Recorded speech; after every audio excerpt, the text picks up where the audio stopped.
Bon, c'est ma première vidéo. J'ai voulu la préparer au mieux. Donc, j'ai écrit au moins 100 fois le script. Mais je me rends compte que tout ça ne mène à rien. À plusieurs reprises, je me suis filmé pour vous documenter mon parcours. Mais je n'étais même pas prêt pour les poster. J'avais la peur des réseaux. Mais aujourd'hui, je vais juste vous parler à cœur ouvert.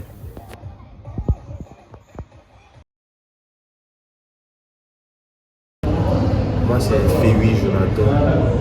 Ça fait près de 7 ans que je pense entrepreneuriat et j'essaie de faire des actions pour mener à bien ma vision. Mais disons que ça fait 4 ans que j'essaie tant bien que mal d'entreprendre en fait.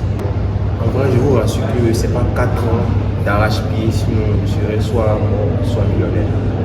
D'ailleurs, pour ceux qui me connaissent, ils savent que j'ai toujours eu la main dans tout ce qui est business, entrepreneuriat depuis petit. Parce que je traînais déjà dans les magasins de ma mère. Le business était ce que j'ai trouvé de mieux pour pouvoir donner sens à ma vie. Cet isolement que j'avais créé m'a conduit tout de suite vers la technologie, les NTIC, les téléphones portables, les smartphones. Petite anecdote, je me rappelle quand quelqu'un avait un problème avec ses appareils, les personnes qui me connaissaient faisaient juste le ralliement et j'aidais cette personne-là à pouvoir arranger, chercher la solution à son problème. En vrai, ce n'était pas quelque chose que plus d'un ne pouvait faire, mais j'étais vraiment passionné par tout ce qui est bricolage sur les téléphones portables, ordinateurs, un peu de tout quoi. Je me rappelle quand j'étais en classe de seconde, j'avais pensé à créer un site internet qui allait servir à quoi? Ce site internet allait servir à l'éducation nationale, précisément pour les lycées, les collèges. Je vais vous rappeler quelque chose, une petite histoire. Lorsqu'on était au collège, au lycée, lorsque le professeur finissait de corriger les notes et tout, et qui nous rendait nos feuilles, certains d'entre nous perdaient les feuilles. Il arrivait aussi que le professeur perdait la fiche de notes et c'était compliqué à la fin du trimestre pour calculer les notes. Le site internet allait servir aux professeurs, ensuite aux élèves. Pour le professeur, ça allait servir de fiche de notes pour pouvoir enregistrer les notes. Les élèves allaient pouvoir consulter le site pour pouvoir avoir leurs notes s'ils avaient perdu leur feuille. Normalement, il allait avoir un back-end derrière qui allait permettre tout ça.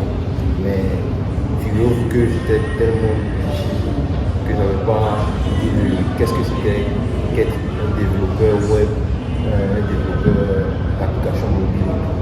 Du coup, j'ai perdu le feeling et la pression parentale sur ce que j'étais d'avoir ces examens et de passer au classe supérieure. En fait, tout à coup, oublié ce rêve que j'avais. Après le bac, j'ai voulu intégrer une école d'informatique. Mais vous connaissez nos parents africains. Quand ils ont un projet pour toi, un projet d'avenir pour toi, ils vont tout faire pour te mettre sur cette voie. Du coup, mon père m'a convaincu de faire la comptabilité puisque lui-même il est dans ce domaine.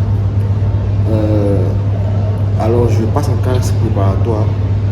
Après quoi, je rentre à l'INP HB qui est le Havre. Donc, je dirais, je fus à l'école des experts comptables pour devenir avec des collègues. Maintenant, ils ont changé le nom et tout. Je vous assure que mes années d'université n'étaient pas vraiment faciles, mais je les ai quand même bien aimées, car j'ai eu à faire des rencontres. Certains même sont en train de faire des stages et tout, ils sont en train de travailler.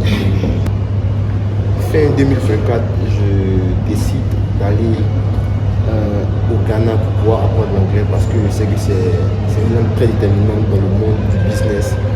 Alors, pendant que j'y étais, je me rappelle un jour, j'étais à la salle de sport, j'avais porté mon maillot de Côte d'Ivoire, et j'ai fait la rencontre d'un monsieur, d'un Tunisien qui s'est rapproché de moi et il a commencé à me parler en anglais. Il m'a demandé si je comprenais français.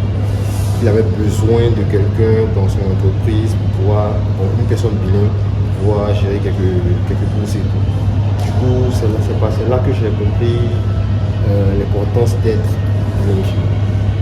Après mes années au Ghana, je décide enfin de rentrer en Côte d'Ivoire et de faire part de mon projet élaboré au Ghana à mes parents. Mais je vous assure, j'étais contre Chété une fois. Ils ne m'ont pas donné de soutien. Mais il y a un adage qui dit, pour réussir dans cette vie, il faut être incompris. Mon voyage au Ghana m'a ouvert l'esprit, m'a éveillé, m'a permis de faire un constat que plus d'un a déjà fait. Dans le prochain épisode, nous vous parlerons de la start-up et du projet.